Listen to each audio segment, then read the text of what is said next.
말씀 묵상하겠습니다. 함께 기도하겠습니다. 하나님, 말씀을 깨닫는 지혜를 주시고 오늘도 말씀 붙잡고 거룩함으로 살아가는 믿음을 주시옵소서. 예수님 이름으로 기도했습니다. 아멘. 오늘의 말씀은 데살로니가 후서 1장 1절부터 2장 17절까지의 말씀입니다. 말씀을 함께 살펴보시기 전에 개인적으로 말씀을 꼭 읽으시고 묵상하는 시간 가지시기 바랍니다. 데살로니가 교회를 향한 바울의 사랑과 애정은 참으로 특별했습니다.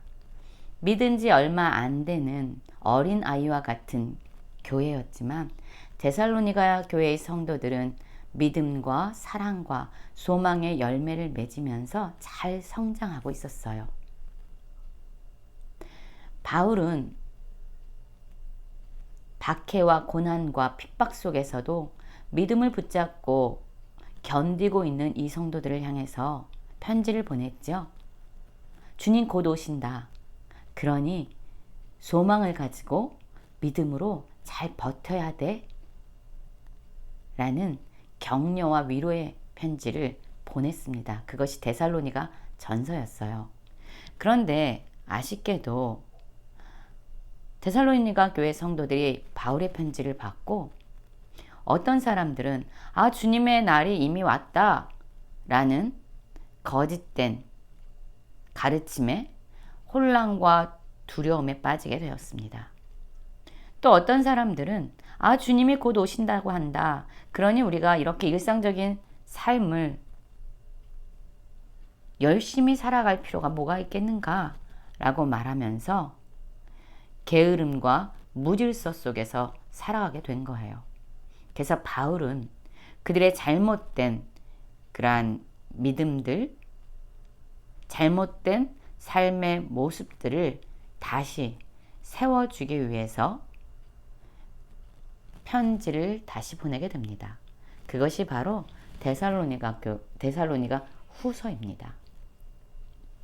자, 1장의 내용은요. 바울과 실로아노와 디모데가 데살로니가 교회에게 하나님과 예수 그리스도로부터의 은혜와 평강을 전하면서 시작합니다. 바울은 여전히 데살로니가 교회를 위해서 항상 하나님께 감사하며 기도하고 있어요. 그들은 여전히 믿음의 성장을 이뤘고 서로 사랑했고 박해와 환난 중에서도 소망을 가지고 인내하고 견디고 성장하고 있었습니다. 그들은 바울에게 있어서 자랑이 되었던 거죠. 바울은 고난 가운데 핍박 가운데 있는 그들을 향해서 다시금 위로의 말을 전합니다. 환난이 있지만 주님은 이 모든 것을 알고 보고 계신다라고 전하고 있어요. 우리가 비록 고난과 박해와 핍박 가운데 있지만 이 모든 것을 하나님이 아시기 때문에 우리에게 환난을 주는 자들을 주님은 분명히 환난으로 갚으시고 환난받은 우리에게는 안식을 허락해 주실 것이다. 하나님은 공의로우신 심판자시다. 그러니 하나님의 나라에 합당한 자로 여전히 소망을 가지고 믿음으로 잘 견뎌라 라고 그들을 위로하고 격려하고 있습니다. 여러분, 고난 가운데 누군가 우리를 핍박하고 박해하면 우리는 친히 복수하고 싶고 원수를 갚고 싶을 때가 있어요. 그런데 바울은 지금 뭐라고 말하고 있습니까? 하나님은 공의로운 심판자시다. 하나님은 이 모든 것을 다 아신다. 불꽃 가운데서 그분은 나타나신다. 그러니 이 고난을 하나님을 바라보면서 믿음으로 잘 견뎌라 라고 말하고 있습니다. 그러한 삶이야말로 예수 그리스도께서 영광을 받는 삶이다 라고 말하고 있죠. 바울은 데살로니가 교회 성도들을 위해서 기도합니다. 무엇을 위해 기도합니까? 우리 하나님이 너희를 그 부르심에 합당한 자로 여기시고 모든 선을 기뻐함과 믿음의 역사를 능력으로 이루게 하시고 우리 하나님과 주 예수 그리스도의 은혜대로 우리 주 예수의 이름이 너희 가운데서 영광 받으시고 너희도 그 안에서 영광 받게 하려 함이라 라고 기도하고 있습니다. 여러분, 하나님의 부르심에 합당한 자, 그러한 자들로 선을 행하고 또한 믿음을 세워가면서 주님 앞에 영광을 올려드리는 우리 모두가 되기를 원합니다. 2장부터의 말씀은 예수 그리스도의 재림에 대한 잘못된 가르침, 잘못된 믿음 때문에 두려워하고 흔들리는 데살로니가 교회 성도들을 바로잡기 위한 바울의 말씀이 담겨져 있습니다. 2장 1절입니다.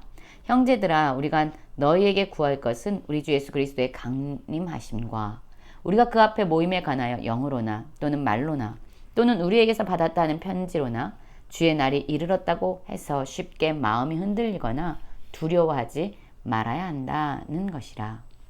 누가 어떻게 하여도 너희가 미혹되지 말라. 먼저 배교하는 일이 있고 저 불법의 사람 멸망의 아들이 나타나기 전에는 그날이 이르지 아니하리니 라고 말씀해 주고 있습니다.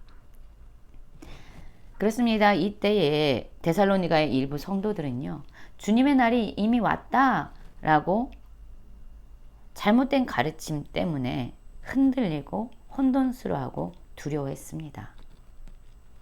그리고 어떤 사람들은요, 주님 곧 오신다고 했다. 그러니 일상의 모든 일을 멈추고 이제 우리가 게으름 가운데 살아도 돼 라는 거짓된 가르침으로 믿음이 흔들려 갔습니다. 이것에 대해서 바울은 다시금 올바로 가르치고 그들이 믿음과 삶의 균형을 지키도록 다시 교훈을 했어야만 했습니다. 바울은 이야기합니다. 주님 아직 오시지 않았다. 주님 아직 오시지 않았다. 주님이 오시기 전에 먼저 배교와 불법의 사람, 멸망의 아들이 먼저 나타날 것이다 라고 말해주고 있습니다. 그럼 이 불법의 사람, 멸망의 아들이 하는 일은 무엇일까요? 그는 자신을 신이라고 부르면서 자기를 높이고 자신을 하나님이라고 내세우는 자입니다. 이러한 자는 끊임없이 거짓과 속임으로 많은 사람들을 미혹해서 멸망에 이르게 합니다. 그들은 거짓을 행할 뿐만 아니라요, 그들의 활동 가운데서 능력과 표적이 나타나기도 합니다. 거짓된 기적이 나타나기도 하죠. 그래서 사람들은 그들에게 미혹을 받습니다. 그러면 사람들은 왜 거짓을 믿게 되는 걸까요? 왜 스스로 멸망의 길로 나아가게 되는 걸까요? 12절을 보면 진리를 믿지 않고 불의를 좋아하는 모든 사람들로 하여금 심판을 받게 하려 함이라 라고 말합니다. 여러분, 사람들이 진리를 믿지 않습니다. 불의를 좋아하기 때문에 그들은 거짓을 믿게 되는, 그래서 멸망으로 나아가는 심판을 받게 되는 겁니다. 쉽게 말하면 이런 말씀이에요. 여러분, 사기꾼들이요, 많은 사람들에게 거짓말을 하고 속여서 그들을 미혹하지요. 그런데 모든 사람들이 그 사기꾼의 거짓말을 듣고 다 속아 넘어가지는 않습니다. 어떤 사람들이 속아 넘어갈까요? 그 마음 안에 욕심이 있는 사람들, 그 마음 안에 탐심이 있는 사람들은 사기꾼들이 거짓된 정보를 주고 사람들을 속일 때 그것을 믿게 되는 거예요. 그것을 받아들입니다. 그것을 무는 거예요. 왜요? 그 마음 안에는 탐심과 욕심 때문이죠. 그러나 욕심이 없고 탐심이 없는 사람들은 사기꾼들이 아무리 거짓말로 그 마음을 흔들어 놓아도요, 전혀 반응하지 않습니다. 그들 마음 안에 욕심이 없기 때문이에요. 여러분, 왜 거짓을 믿고 멸망의 길로 가게 됩니까? 그들 안에 진리를 믿지 않고 불의를 좋아하는 그러한 악함이 있기 때문입니다. 그래서 거짓을 믿는다는 것, 그것 자체가 심판이라고 말씀하고 있습니다. 여러분, 우리는 진리를 붙잡고 진리 안에서 흔들림 없이 걸어가고 있습니까? 내 안에 욕심이 있고, 내 안에 교만함이 있고, 내 안에 탐심이 있다면 그것이야말로 우리를 넘어뜨리게 하는 이유가 될 것입니다. 바울은 이렇게 거짓된 속임으로 흔들리는 데살로니가 교회를 향해서 이렇게 권면합니다. 그러므로 형제들아, 굳게 서서 말로나 우리의 편지로 가르침을 받은 전통을 지키라.